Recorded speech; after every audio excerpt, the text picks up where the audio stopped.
we've always been, beyond their narrow lens, magnificent by design, the Great Awakening. Black History Month is not a calendar observance. It is a ritual of remembrance, a restoration of sight, a deliberate refusal to inherit amnesia. There was a time when the narrative pressed upon black children was constricted, diminished, engineered to suffocate imagination. The lie was industrial. It appeared in textbooks, pulpits, cinema, policy, and playground taunts.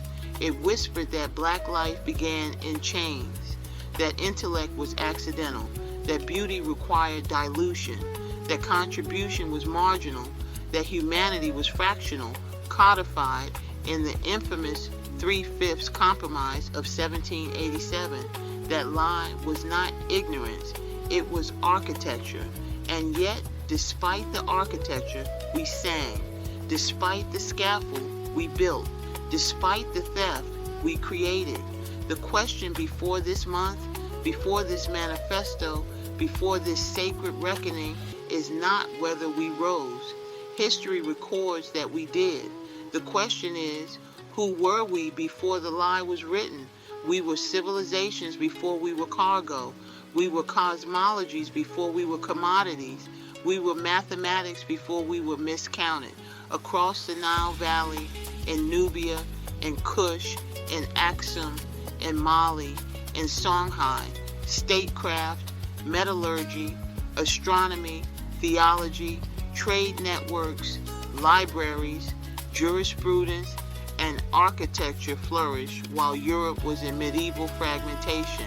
Timbuktu held manuscripts while cathedrals were still scaffolding. The lie required erasure of continuity. The lie requires severing the intellectual spine between Africa and the so-called modern world.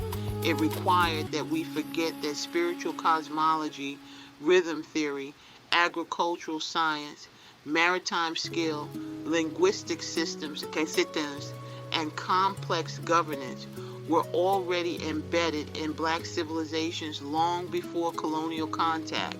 And even after forced displacement, the genius did not disappear. It recomposed. Greenwood rose in Tulsa, financially sophisticated, vertically integrated, architecturally elegant, until it was burned to the ground in 1921. The destruction of black wealth was not accidental riot. It was organized eradication. Yet the memory survived. Maya Angelou gave language to endurance in Still I Rise. But endurance is only the surface. Beneath endurance was excellence. In science, George Washington Carver advanced agricultural chemistry beyond monocrop dependency. Dr. Charles Drew revolutionized blood preservation systems foundational to modern transfusion.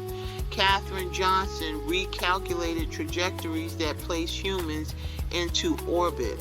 In Enterprise, Madam C.J. Walker built a transnational beauty empire in the early 20th century. Black banking systems circulated capital within hostile legal frameworks. In sound, blues, jazz, gospel, hip-hop, entire musical grammars reshaped global culture. In sport, bodies disciplined under constraint became instruments of record-breaking transcendence. In theology and moral imagination, spiritual frameworks forged under oppression articulated liberation ethics that influence global human rights discourse. What must be said with clarity is this: suppression of evidence does not negate existence. It only postpones recognition. The grief you describe, the tears at the sound of black song, at the sight of black achievement, is not fragility. It is cognitive dissonance resolving. It is the nervous system reconciling truth after long distortion. There was a veil, and when it lifted, whether in 2012 or any year of awakening, it did not create greatness. It revealed it. This manifesto must not argue for superiority. it must assert design. Magnificent by design does not require denigration of others. It requires reclamation of origin. Colonial systems relied on hierarchy to justify extraction. They constructed racial taxonomies to stabilize economic dominance. The myth of black inferiority was not theology, it was policy. And yet, in every era of attempted diminishment, black communities recalibrated, built parallel institutions, created counter-archives, preserved genealogies, and conducted archaeological, linguistic, and anthropological research challenging Eurocentric historiography, including contested debates regarding ancient Levantine populations and diasporic continuity. The work of correction is ongoing. It must be rigorous. It must be evidentiary. It must not mirror the distortions it critiques. Black History Month, practiced as healing, requires 3 acts: archival reclamation, study primary sources, read black historians, trace economic destruction patterns such as the burning of Tulsa, Rosewood, and Wilmington, examine redlining maps, study patent filings, recover manuscripts, aesthetic reverence, treat black art not as entertainment, but as civilizational testimony, spiritual reorientation, reaffirm that identity precedes oppression, that purpose predates persecution.